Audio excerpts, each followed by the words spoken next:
야생동물로서의 고양이의 생태가 여과 없이 담겨 있습니다. 애묘인들은 시청에 주의해주세요. 이 채널에서 한 번도 주인공이었던 적이 없는 수컷 고양이 27번. 그는 비상한 적응 능력을 가지고 있습니다. 그는 전임 보스가 왕좌를 쟁취하고 다른 수컷들을 정리했을 때 살아남은 몇 안 되는 수컷들 중 하나입니다.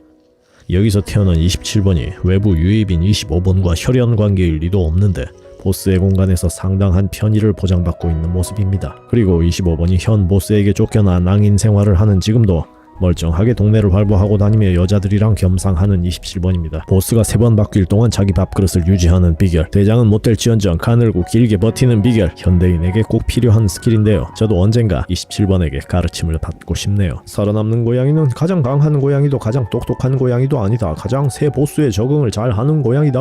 자식이 기고만장했군요. 잘난 듯이 저렇게 말하지만요, 녀석의 적응 방식에도 허점이 있어요. 녀석이 차용한 문구에서 살아남는다의 진정한 의미는 혼자 벽에 똥칠할 때까지 사는 게 아니라 대를 이어 존재한다는 거 아니겠습니까? 야생짐승이 무병장수해봐야 후손 생산을 못한다면 아쉬운 인생이란 말이죠. 인간은 자식 아니라도 보시다시피 예술, 사상, 기업, 트윗 한 줄, 이론, 시스템 등등 생산할 게 한가득이지만 짐승은 자식 말고는 남길 게 없습니다. 라는 관점에서 녀석의 허점은 제 한 몸 모신에 집중한 나머지 번식 활동에 소극적이었다는 겁니다. 지난해 초 늘 함께 뛰놀던 여사친 14번이 어느 날 갑자기 여자로 보이기 시작했던 27번. 하지만 보스 25번도 14번에게 꽂혀버렸어요.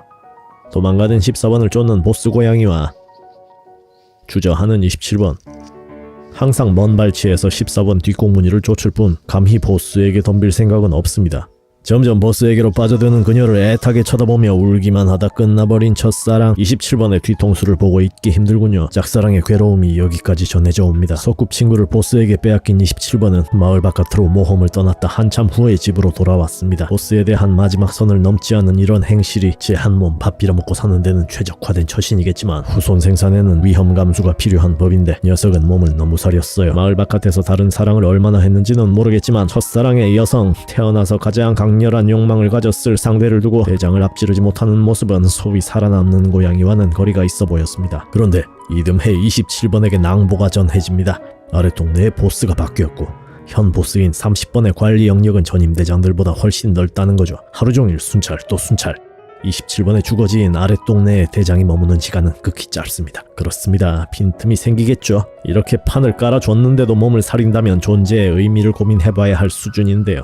동터오는 숲속에서 각오를 다지는 27번. 과연 틈새를 노릴까요? 1월입니다. 1월은 대체로 암컷 고양이의 집체 발정 기간입니다. 발정 암컷의 향기에 목류병 환자처럼 끌려온 수컷 침입자들로 온 숲이 붐빕니다. 이 침입자 얼룩이도 그런 수컷 중 하나입니다. 어디선가 유혹적인 발정이 들립니다. 목소리의 주인은 이 동네 섹시묘 15번 암고양이. 아까 그 침입자 얼룩이가 이 소리에 홀렸습니다.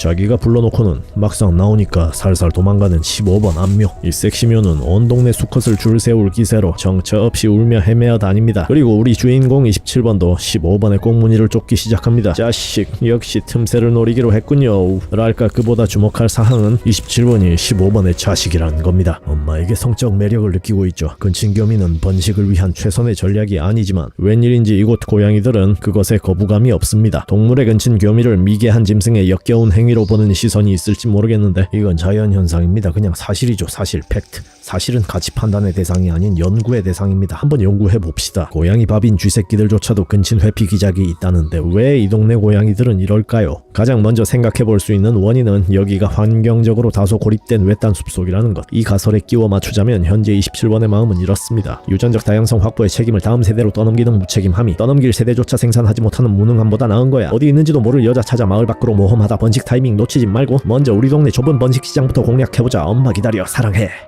작은 섬이나 고지대처럼 외딴 지역의 부족들에게서 근친 혼관습이 종종 발견된다는 인류학 상식도 있죠. 다만 이 동네 근친 현상의 배후로 단순히 고립성만을 지목하기엔 무언가 부족합니다. 여기가 도시만큼 고양이로 부대끼지는 않지만 철저히 고립된 지역 또한 아니거든요. 제가 전문가가 아니니 이 정도로 넘어가겠습니다. 다른 가능성은 집단지성이 생각해주세요.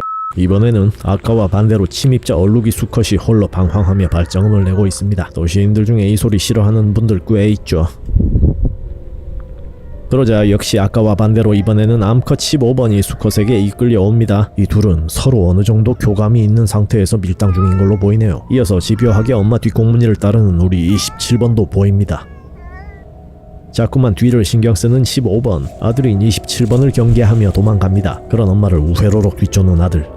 그러다가 마주친 침입자 얼룩이와 서로 툭툭 몇 마디 주고받더니 뭔지 모르지만 세 보이는 말을 내뱉으며 성큼성큼 다가가는 27번. 불꽃 튀는 신경전이 예상되는 장면이죠. 어디서 굴러먹던 놈이 우리 엄마를 노리고 말이야. 이용 하는 거 지금 들으셨습니까? 이거 나비야 앱에서 뭐해 누르면 나오는 소리입니다. 뭐해, 영어로 What's up man. 아니, 연적에다가 침입자한테 안부 인사나 하고 자빠진 게 말이 됩니까? 저 침입자 녀석은 여기 온 지 7일이 채 되지 않습니다. 그새를 못 참고 친구 먹다니, 너란 놈은 도대체.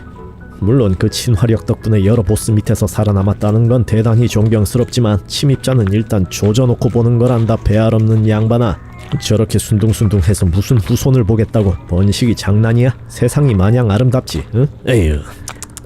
자, 말씀드리는 사이 침입자 얼룩 수컷은 15번 암컷에게 비틀비틀 접근하고 있습니다. 서로 마주보며 꼼짝하지 않는 15번과 침입자 얼룩이 이 상태로 한참을 대치합니다. 저는 이때쯤 나무에 기대 깜빡 졸았던 것 같습니다. 소란스런 소리에 잠이 깨자 날이 저물어가고 있었고 15번이 튀어나왔습니다.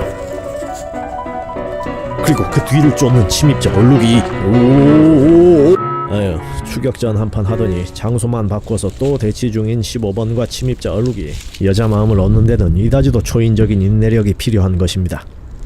이 와중에 엄마 쫓던 27번은 아까 그 자리에 그대로 머물러 있다가 이제서야 움직이기 시작합니다. 왜 갑자기 주저하나? 얼룩이 침입자가 새로 사귄 친구라서 그래? 또 한 발 물러서려는 게야, 바보 같은 놈. 그게 저놈의 번식 전략이란 말이다. 친화 기만술, 빨리 쫓아가라고. 너처럼 경쟁을 피하는 데다가 잘 속기까지 하는 야생 고양이를 내본 적이 없구나. 교미 장면 관찰은 중요합니다. 제가 뭐 변태라서 고양이 교미에 환장하는 게 아니고 상대를 알아야 장차 태어날 아기의 아빠를 추측이라도 할 수 있기 때문에 그렇습니다.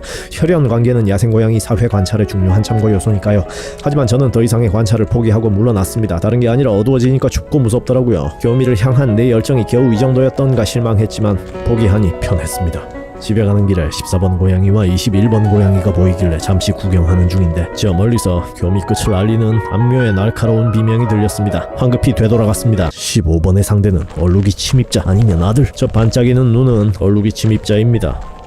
저 황망하고 넉넉한 고락선이는 아무래도 교미 직후에 암묘 싸대기를 맞고 튀는 모습인 것 같죠. 아쉽게 현장은 놓쳤지만 이 녀석이 상대였다는 심증이 짙어지는군요. 그렇다면 27번은 어미의 선택을 받지 못했거나 스스로 양보했다는 건데 동심을 지켜주는 바람직한 결과입니다. 역시 모자지간에 선을 지키는구나. 역시 고양이는 윤리의식이 있어. 역시 귀여운 인간의 친구다워. 좋게 넘어갑시다. 굳이 제가 안 보는 곳에서 무슨 일이 일어날지 상상하지 않겠습니다. 엄마를 노리다니 정신 차리자. 이래선 안 돼. 다음 사랑을 찾아 나서야 하는 27번. 2주 뒤 27번을 기껏 찾은 다음 사랑은 1년 터울의 누나입니다. 조심조심 간을 보며 마운팅.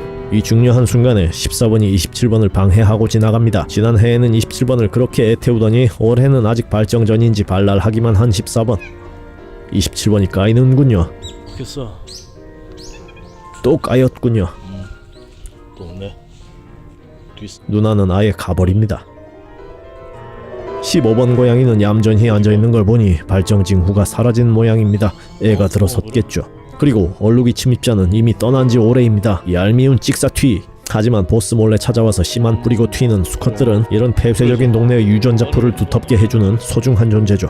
아, 우리 27번 고양이 이 여자 저 여자한테 다 까이다가 지난해처럼 또 마을 바깥 어딘가로 사라졌습니다. 27번처럼 섬세하게 구애를 하다가 쓴맛을 보는 건 아직 순수한 청년 고양이들의 경우입니다. 늙고 노련한 고양이들은 연애 후편에 계속